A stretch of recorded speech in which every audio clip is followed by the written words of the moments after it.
This is my big ass screwdriver. I call him Brutus. Greetings friends, Thordy here. So today I don't have a specific project that I want to share with you, but I'm hanging out at the garage all day. It's finally cooled off. It's been like 95 degrees out every day. I just haven't had it in me to come down here and get to work, but I just got a few things to do today, nothing too specific. I've got an oil change to do in the Matador, nothing too exciting. I don't need to do a whole time lapse of that. I also want to finally get started on this stereo in the Buick.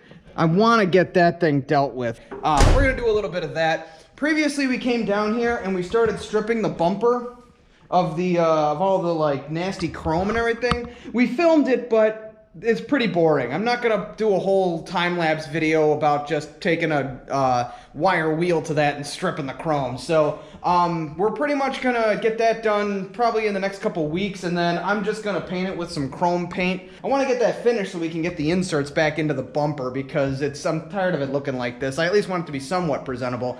We started sanding down some of the paint. I got a new sander from Harbor Freight and it works. I'm not going too crazy or fancy. I'm still trying to figure out what I want to do about this cloth top. I have no idea. So I'm open to suggestion if anyone wants to hit me up in the comments. Another exciting part of the day is I picked up a new tool cart. I've been using this little one for a while, but the drawers don't shut and stay shut, and whenever I move it across this floor, they fall open, and it's kind of annoying. It's also just a little bit too small. So I'm going to move that back into the empty space back there and leave it stationary as like extra storage. Having a cart is really nice because you can wheel it over to whatever project you're working on and have access to all your basic hand tools that you use on a regular basis. I've got my big one back here, but this is where I keep things like my power tools and other things like that I don't need on a regular basis. So that's something else I'm going to knock out. But again, I'm not going to bore you with the whole process. I'll just show you the after. Just a quick aside, I've also got the new window regulator, the new motor, and the new lock actuator for the Marauder. So that's something we're going to be starting up here real soon. It's a pretty complicated job, so I don't know if I'm going to be able to do it all at once. But either way, keep an eye out for that one.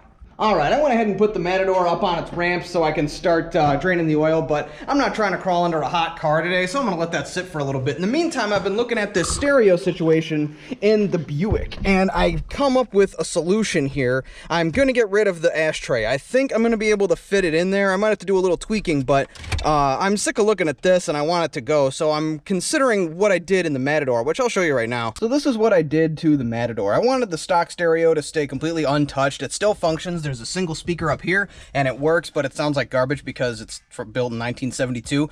But I wanted a modern stereo because of course I wanted a modern stereo, but I didn't like the idea of messing with this. So what I did was I took out the big ugly ashtray because I quit smoking 10 years ago and I have no use for it.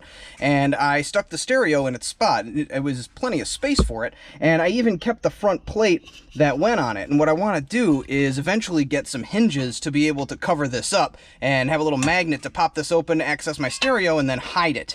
That way when I'm at car shows, you don't see the modern stereo kind of sticking out like a sore thumb, but you can still hear all the noise from my massive speakers back there. Alright, so on that note, I'm going to go ahead and get started on the Buick. I'm going to just start dismantling this thing and play it by ear.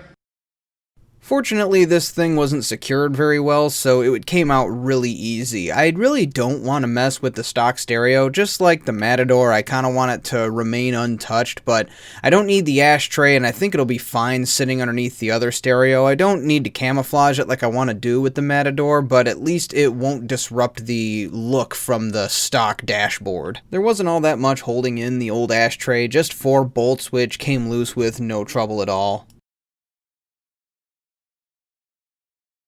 Okay, so we got it disconnected. We had to unplug the power to the cigarette lighter. We could use that for something. We'll figure that out later, but let's go ahead and see if we have a proof of concept here. The stereo is just a hair too wide to fit in here, but that's fine. We'll figure out a way to make it work. I don't know if I want to cut into this just yet, but we might as well take advantage of the space, and I think we can make it work. So when it comes to custom work, I don't want to rush into anything, so I'm going to kind of ponder on that for a little while, and while I'm thinking about that, I'm going to go ahead and start draining the oil in the Matador. Alright, so here we are underneath the Matador. I'm letting it finish draining, and I thought I'd show you just some of the issues we're dealing with. There's quite a few oil leaks. I'm probably going to have to do an oil pan gasket, but the worst part is the oil pump housing has a pretty substantial leak on it because 2 of these bolts sheared off. What happened was a couple oil changes ago, I let someone else do it, huge mistake, and they didn't grease the O-ring on the new filter, so I actually had to take the housing off in order to break it loose, and in doing so, I broke 2 of the bolts that had been on there since the car was put together, and I have to take it back apart and tap those out and reseat the bolts, which is going to be a total pain in the ass. But for now, it just leaks as I'm driving. All right, so I'm getting ready to oil up the Matador. I use high mileage oil because it's a high detergent oil. It always seemed like the best move. This is what Ted recommended I use, and I don't see a reason to switch it to synthetic or anything like that.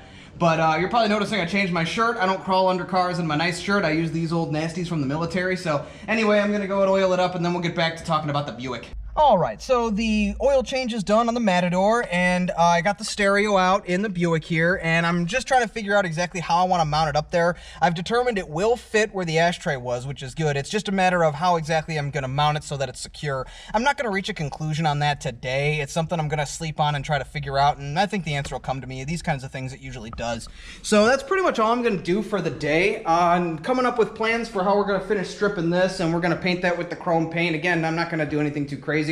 I moved all my tools over to my new cart, which is, it's so much bigger, and the space is so much more economical, which is awesome. But anyway, that's all for today. This is a new thing I'm trying with this sort of vlog style garage visits, because if I don't have a very specific project to film and put to video, then I at least want to give you guys an update and let you see what's going on here. But anyway, I'll catch you next time. Good luck, have fun, drive safe, all that good stuff.